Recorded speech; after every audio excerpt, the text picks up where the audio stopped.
Hello world and welcome back. I'm Karhu the Great Bear of the North, and this is Europa Universalis IV. Now, this past weekend there was a Gamescom in Cologne, Germany, and at it, Paradox announced the next expansion in Europa Universalis IV. The new expansion is going to be called The Rights of Man, and I'm actually really looking forward to it, but I decided to kind of get back into the Europa Universalis IV mode. And I figured since the trade fair was in Cologne, Germany, that I would play as the city of Cologne. So we are right here, right down here. Oh, and in case you are wondering, we are using MEIOU and Taxes version 1.4. That's a dramatic game overhaul mod. So if you see anything new in this Let's Play, that's probably the reason why. And it is EU4 version 1.17.1 and a whole bunch of other things. And I have all of the game play, all of the mechanics expansion packs, but not necessarily the graphical and audio expansion packs. So just a quick tour of where we are in the world. Cologne, right there, is on the Rhine River, one of the major rivers in Europe. It's in Western Germany, and like around in the same kind of valley as Cologne, or Köln in German, or Köln in Colonian, in the local tongue. There's also places like Bonn and Dusseldorf, and is it just Bonn and Dusseldorf? Okay, in real life, there's also cities like Dortmund and Essen and Bonn and places like that that are also in the area. Maybe no, that's the only one that gets. Huh, interesting. So Dusseldorf and oh no, there's Dusseldorf, there's Köln, and there's Bonn. Okay, that's three of the larger big ones, but not Dortmund. Actually, is Dortmund anywhere? Munster, no, no Dortmund in this game. Weird. Anyways, so the river goes right down there, roughly following this dotted blue line, which is the trade route out in between. We've got Rotterdam and Antwerp, although Antwerp is down here now. Yeah, so it goes in there. And in terms of this game, Rotterdam, Cologne is actually the center of it's a trade node, Rhineland trade node, which makes sense because there was the trade route coming up from northern Italy, all the way up through Cologne, and the trade route also coming from Eastern Europe and also the Baltic. Actually, the game starts with this mod in, as you can see, January 25th, 1356, and this is the same year that two interesting things happened this year. One, the Hanseatic League was formed, of which Cologne was the capital of the Westphalian and Dutch circle of that. And also the Holy Roman Emperor created the electoral system. The papal bull, not the papal bull, the imperial bull. And so here's the thing, Köln, the city, that's who we are playing as. But there's also an elector of Cologne, and that's Kurfürstendamm Köln, which means the elector of Cologne, and the electors are the ones that have a hand in the choosing of the next emperor. And so we're going to have some conflicts, I think, between the Free Imperial City, us, and the Archbishop, who is also the elector of Cologne. So that's going to be interesting. Actually, speaking of rivals, let us create our rivalries. Right now, the only two territories that we actually border are Berg and Kirkholm. So let's make Berg and Kirkholm, there we go, our rivals. Now, if you want to end up taking one of these two, we're going to need some more, we're going to need a bigger army. So let's, 1, 2, 3, let's get a little bit of a bigger army there. No mission selected. What is our mission? Claim our rival's province, Berg. Boom. Let's do that. But what we also need is, well, we need some allies. So, who does not like Berg? Who has a poor opinion of Berg? Köln? Oh wait, that's us. Paderborn. Paderborn, where is Paderborn? Paderborn, Waldeck, Hesse, Paderborn. I need somebody that actually borders borders Berg. So, you know, let's go into the diplomacy screen. Nobody really dislikes Berg just yet. What about Cleves? Munster, Mark. Oh, there's Cleves. So you know what, let's, they are rivals with Berg, so let's see if we can't ally with them. We cannot sign alliances except with other free cities. Oh, that changes things. So, where are the other free cities? That is a very good question. So, we are a free city. There's a free city right here. Aachen is a free city. Okay, so you know what? Let's try to improve our relationships with Aachen. Let's also try to improve our relationships with Frankfurt, another free city. See, I didn't know that the free cities couldn't do that. That's going to change things quite a bit. Let's see if we can't get an advisor. I just spent all my money on troops, so we can't actually get an advisor. Diplomacy, yeah, we've done that. Economy. Yeah, that seems to be pretty good. Let's send... How many merchants do we have? Let me see, we have one available merchant. Let's send him to the Rhineland, because that's where we are. Christian Paderborn. The Rhineland is... There we go. Economy's doing fine. Trade will do fine. Technology and whatever. Actually, let us focus on administrative power, because just like today... well, okay. If you're not familiar with the region, today the Rhine and Ruhr area with Düsseldorf, Köln, Dortmund, Duisburg, Essen, and Bonn is one of the most densely populated and industrialized areas of not just Germany but all of Europe. And this was very, very much true at the same time as well. Cologne was one of the largest cities north of the Alps. I think it was pretty much just it in Paris at this time. And it was a very advanced city. Advanced both in terms of technology and in terms of thought. So I want to try to keep that advantage, and I'll explain how development actually works in MEIOU and taxes. Like, as you can see, there is a fairly large network of ideas. And you know what? I'm not entirely sure exactly how all of this works. So this is kind of a development, a learning experience for me as well. So there we go. Do we want to boost stability? Yes, stability is always good. I do know that stability will affect development. Let's turn the Burgermeister, Johann von Effen, into a general. Ooh, good. He's actually not that bad as a general. Let's have him lead that. There we go. And the estates. We have the burghers, the clergy, and the nobility. Everything seems to be pretty balanced, mostly based on the burghers, but you know what, that makes sense. We are a free imperial city. We are led by... Sorry, we're not a free imperial city yet. We are a free city. There's actually a pretty big distinction if you do get into the history of the Holy Roman Empire.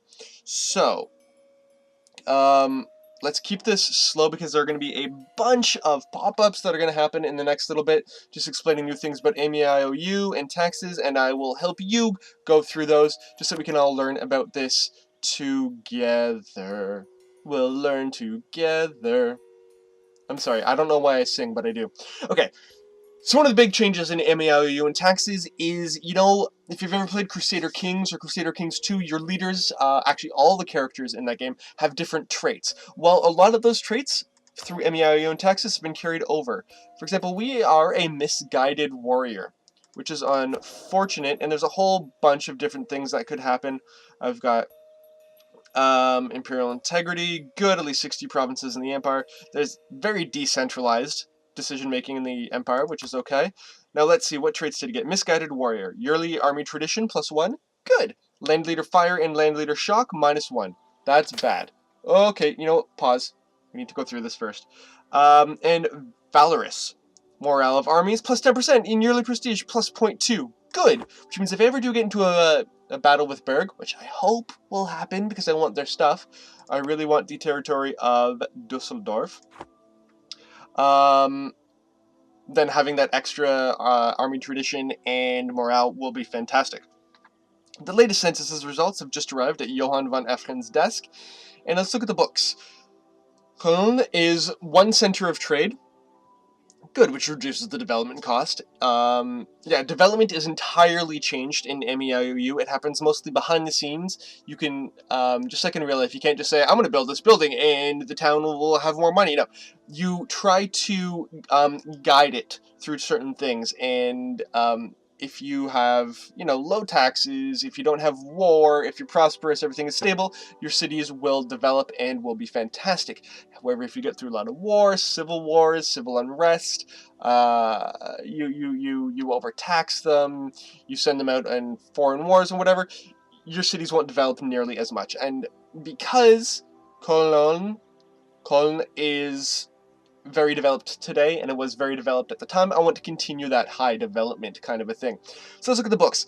Highly developed, which is good, which will slow down the rate of development. We can't get too far ahead, but it will also increase trade efficiency, production efficiency, morale of armies, navies, force limits, technology costs, discipline, core creation costs. It is fantastic. You want to be highly developed. It's great. And we also have abundant building opportunities, which means building cost is up by 10, but development cost actually goes down. Good. Good. Hey, it's a new year, January 1st, 1357. We got a little bit of tax income. That's okay. A little bit of that. So yeah, we are definitely trying to make an alliance with Cleves. Oh no, we can't do that anyways. I'm trying to get an alliance with Aachen. Okay, Johann von Effren's court. As ruler of Köln, Johann von Effren was expected to live in a style fit for a burgomaster and maintain a court to match his power and his ambitions. Makes sense, right? But maintaining a proper court was usually the second largest expense for a nation after paying for the army. So army, and then your court. Basically, a court is all the advisors, all of the people that actually make the city run, or the empire run, or whatever. That is your court. Now, even a humble ruler had multiple palaces to maintain, servants to pay, feasts to hold, courtiers to entertain, to commission, and ceremonies to perform. Blah, blah, blah, blah, blah. Now, if we spare no expense, our corruption will increase. And corruption is... Where is the corruption modifier? Yeah, corruption is bad. Because corruption affects how you make money and all these different things. Corruption, we don't want corruption. We want our people to be good. So throwing a lot of money at it will make your people corrupt, but you will get more diplomats, prestige, advisors, diplomatic reputation and stuff. Whereas if you just pare it down to this, just like a core court that you can, really trust, well, then your corruption will go down, but, people get angry at you for not being as magnanimous, as magnificent as you should be, and things like that. But I'm going to maintain a luxurious court, just kind of keep, an even keel. So no bonuses, no penalties either. Holy Roman Empire. Imperial authority is going up. Oh, okay, so the city of Cologne. The city of Cologne was founded by the Romans in 50 AD. In fact, it was the capital of this part of the region, Germany Inferior. Inferior means that it was farthest from Rome. And it was the capital of the region. And I think it was Julius Caesar, had actually been able to press into Germany more. Don't quote me on the fact that it was Caesar, but if the Romans had been able to press into Germany more, this would have been the capital of Germany. And in 313 AD, the bishopric was established, which is actually before the Roman Empire, the Roman Emperor Constantine. Actually, no, that was the year Constantine, I think, converted to Christianity. Ever since Cologne was an important center of trade and religion, I already said that, during the Middle Ages it was the biggest city in the Holy Roman Empire, and as part of the once mighty Hansa, merchants of Cologne traveled to England and beyond. Yeah, one of the goals is expand territorially. Obviously, it is Europa Universalis, but I also want to expand mercantilely, trade-wise, with respect to the Hansa. The proud citizens of Cologne struggled with the bishop for control over the city for many years. Remember I said Köln out here, the archbishopric? Yeah, well, we kicked him out in a war in 1288. The Battle of Warrington, which is now a suburb of Cologne, took place, by which, among other things, the struggle was decided in favor of the citizens. So that was 57, that was 69 years ago from this game, but it's still recent. Yeah, ever since the bishop resided in Bonn, and the city was in fact, though not in law, ruled by them. Take control of this proud and old city and lead it to a glorious future. Expand your trade and keep the bishop at bay. Take your place as a city as holy as Rome itself, and maybe you will be able to complete the mighty cathedral that stands unfinished at the center of the city. Right. One of Cologne's major landmarks is the Cologne Cathedral. Oh, that thing right there. And it was actually started, I forget, I want to say like 1148 or 1248 or something like that, but it wasn't completed until the 20th century. It actually lay abandoned for nearly 500 years. It is Germany's, according to Wikipedia, it is Germany's most visited landmark, but it literally took like 700 years to build. And in this game, we can actually speed that progress up. But we could not. We'll see. We'll play it by ear, we'll see how things happen. Cologne Cathedral conquered. Our glorious troops have conquered the city of Cologne and now stand before the great building site that is to become the new cathedral. We didn't actually conquer it, but this is just a default pop-up in case anybody ever takes Cologne. As the new controller of the city, we need to decide what to do with it. The workers have fled as well as the architect who has taken the plans with him. But with a little money, they might turn up again. Yeah, see, I don't have any money. I have 7 gold. 7 ducats. Ducats? Whatever. And I would really love to finish this cathedral, but it will take 475. I have 7. So if you do the quick math, I'm short by 468. Not gonna happen. So we've already paid for your war, let's wait with this. Yes, I will unfortunately, take a little bit of a prestige hit, but so be it. And then this is just a bunch of pop-ups talking about the new development system, which I've already briefly gone over, but I'm not going to go over too much because it's a lot of reading and a lot of talking, and I'm sure you want to actually get to the game itself. Now, I really wish that I could ally with them, because, okay, so the fact that I can only ally with imperial cities is a little bit tough.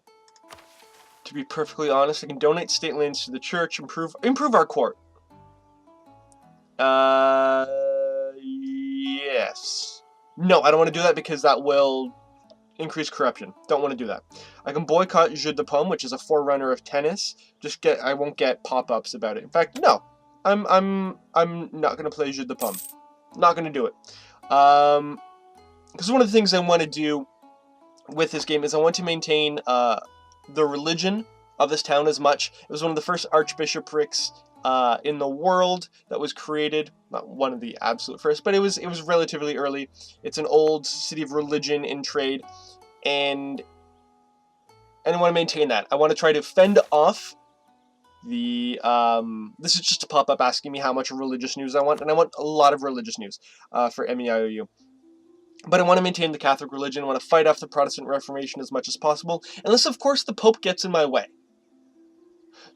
Because that's kind of how religion works, right? Religion is all, at least historically, religion is all well and good until the person that's leading their religion upsets your leader, right? Just ask Henry VIII. Let's see. Anything that we can do? Automatically raise maintenance during war. Yes, that's good. So yeah, I don't really know how all of this works, but yeah, the development system is a bit different in terms of technology and whatnot. Good, so we're getting money from the Rhineland, 1.23 a month. Nice. We're actually making quite a bit of money. You know what, I'm just going to speed this up just a little bit. I think we're through the initial setup pop-ups for now. Let's see if I can ally with... I have no diplomats to send. They would probably not accept. So I need one more positive than negative reasons for an acceptance. So currently we have -7. You know what? Let's change my religion, my attitude towards them. My attitude towards them is going to be friendly. My attitude towards the other imperial cities like Frankfurt is also going to be friendly. There we go. We'll just create a loose alliance of friendly cities. In fact, you know what? When I was younger, I was really kind of, not obsessed with Charlemagne, but I was really intrigued by the history of Charlemagne and his role in the matter of France and the matter of Germany and things like that. And Aachen was his capital. In fact, it was the first capital of the Holy Roman Empire in like Christmas Day 800 AD, I believe. So if I could eventually take out, take over Aachen, that would be really cool. Here, I'll show you just where my, I want to join a trade league. I want to join the Lübecker Trade League. No, that's Hamburg, Lauenburg, good. Diplomacy. I want to join your trade league. In fact, Aachen, yes, let's remove my guy from Frankfurt. I will join the Hansa. Being in a trade league gives diplomatic relations -1, global ship trade power +20. In multiplicative in provinces with trade by merchant republics, yes. Good. I've officially joined the Hansa, which is nice. Let's see what I can do with Aachen. I definitely want to ally with them. Oh, maybe I could form coalition against. Nah, I need somebody must have at least 50 aggressive expansion penalties, which is unfortunate. But anyways, okay, so we're Cologne. We're right here in the middle. And this kind of reddish area, this is the region of the lower Rhineland. And it's part of the, it's the area of the lower Rhineland. It is part of the region of the Westphalian Circle, because the Holy Roman Empire and the Hanseatic League divided their areas into, not states, because they were comprised of different units, of different polities, but they divided them into regions, because it would be difficult to travel to the Imperial Diet all the time, so they would have local diets, local kind of parliaments, local councils, and then these councils would send representatives to the final Imperial Diet. And if I get any of these historical facts wrong, please correct me in the comment section below. Please let me know. I don't want to give people false information. So all of these red areas are in the same in the same area, Lower Rhineland, but they're in the same region as well. Westphalia also includes this green over here. So I want to start, yes, I want to start with getting the Lower Rhineland, which is, like I said, this reddish area, and then maybe stretch out to get the rest of the Westphalian Circle, or I might even go into the Low Countries circle or something like that, just to kind of keep everything consolidated. Okay, let's look at the books. Cologne gets 1 center of trade, highly developed, and abundant building opportunities. Yes, we already knew that. Oh, see, there we go. Yeah, all of this red is 1, all of this yellow is Belgium, all of this is another. So, yeah, I do want to keep that. Oh, there we go. This is the map mode that I like. Who is this? That's Gelders, Brabant. Declining power of the nobility. Aw, muffins. Don't really care. National decisions available. I really like the graphics in MEIOU and taxes. It's beautiful. Oh, Free City. In the Holy Roman Empire, a free imperial city, in German the Freie Reichstadt, was a city formerly ruled by the emperor only, as opposed to the majority of cities in the empire, which belonged to a territory and were thus governed by one of the many princes, the Fürsten, of the empire, such as dukes or prince bishops or whatever. Free cities also had independent representation in the Reichstag of the Holy Roman Empire, which is good. Gives me +5 to trade efficiency, production efficiency, stability cost, 15% to global trade power, land force limits, fort defense. It's really, really good. Really, really good.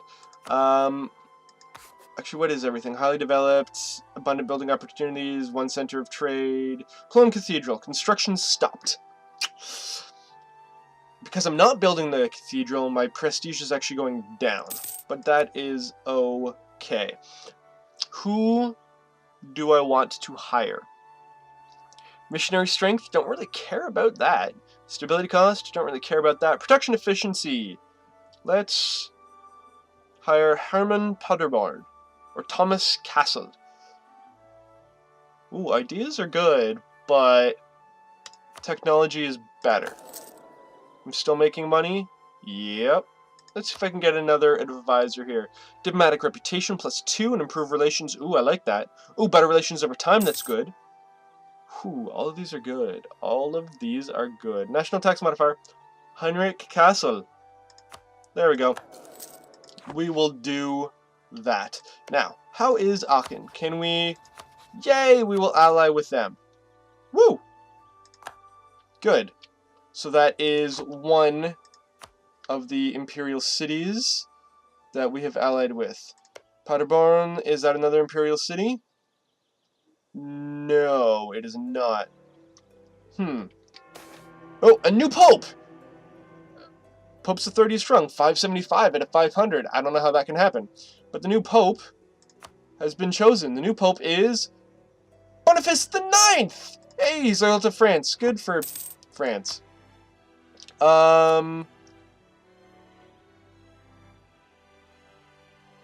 Yeah. Oh, I just want to know, because there are so many new changes and new calculations to the way that MEIOU and taxes works, the frame rate's actually a little bit slow, but that's okay. For a game that you're basically staring at a map and spreadsheets most of the time, frame rate isn't that important. So if frame rate bothers you, I'm sorry. That's the way it is. Yes. Let us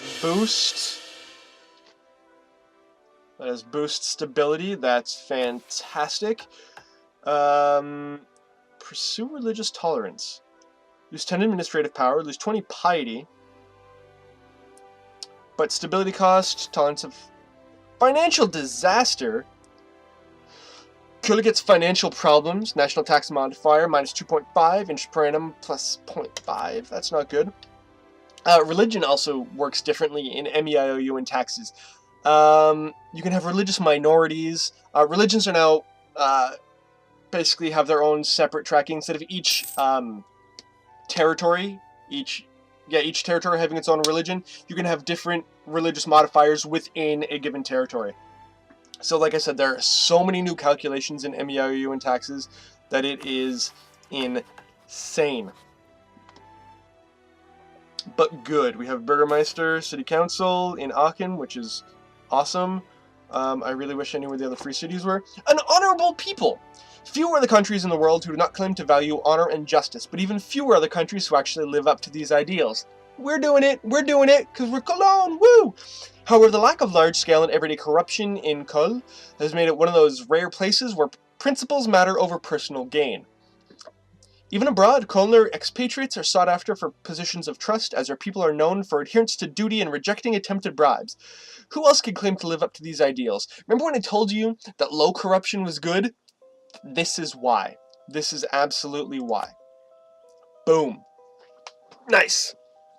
Okay, so we're still building some more good dudes. Yeah, do I want to... You know what? I'm going to attempt to claim... I'm going to build a spy network in Berg. And then I'm going to attempt to claim that territory as my own. But let's find out what are the other imperial free cities. Frankfurt. Ulm? Is Ulm a free city? Yeah, Ulm is a free city. I bet you Munich is a free city. Augsburg. Where is Munich? Landshut? Wasserburg? Landshut? We begin the Crusade casus belli against Lithuania. Oh, it's probably the Waldensian Crusade. Nuremberg is a free imperial city. Yep. As is München. No, it's a duchy in Munich. See, a Jewish synagogue for Cologne. Just like I said, religion has a whole bunch of modifiers. Let's see what happens. A delegation from Cologne has arrived in Cologne. Okay. asking for permission to build a new place for them to worship in Köln. Although heretics and heathens were not executed on sight, they often had restrictions placed on them, such as bans on preaching in public, publishing scripture, or special taxes. Consider carefully. Others at Cologne and across Köln will see our decision as a royal policy. Tolerate or persecute our people will follow suit. For a while. Refuse to give permission, I will gain unrest in Cologne. Gain 20 piety. If I allow the construction, I will gain money, and the minority may grow in numbers.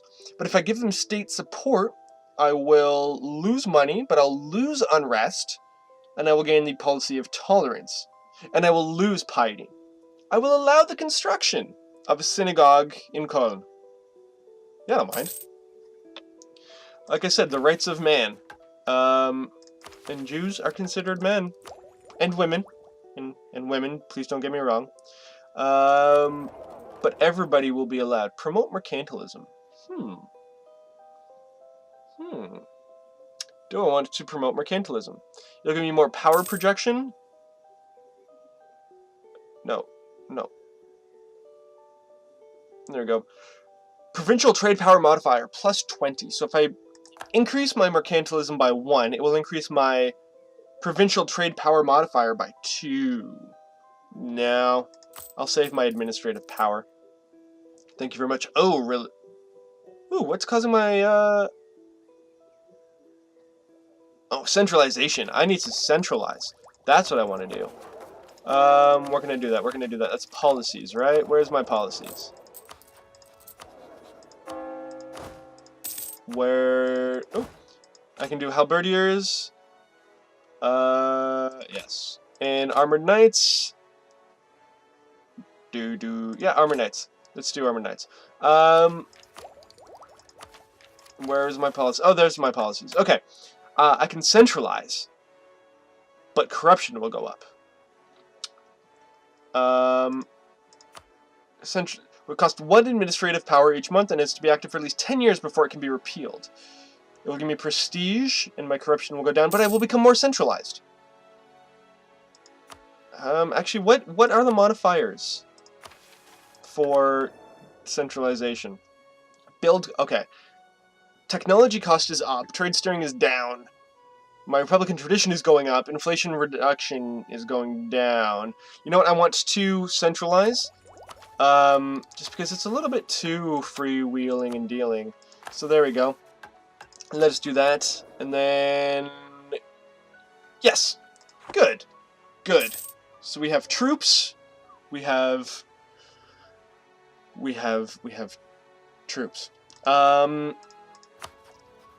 Fabricate claim. I need 40 to use this action. I'm at 9.35. This will take a while. Actually, you know what? I'm going to call an end to this episode. So I'm Karhu, the Great Bear of the North. If you like what you see, please like, please subscribe, please comment, please tune back in. But most importantly, have a wonderful day, everybody. I'll see y'all next time. Ciao und auf Wiedersehen.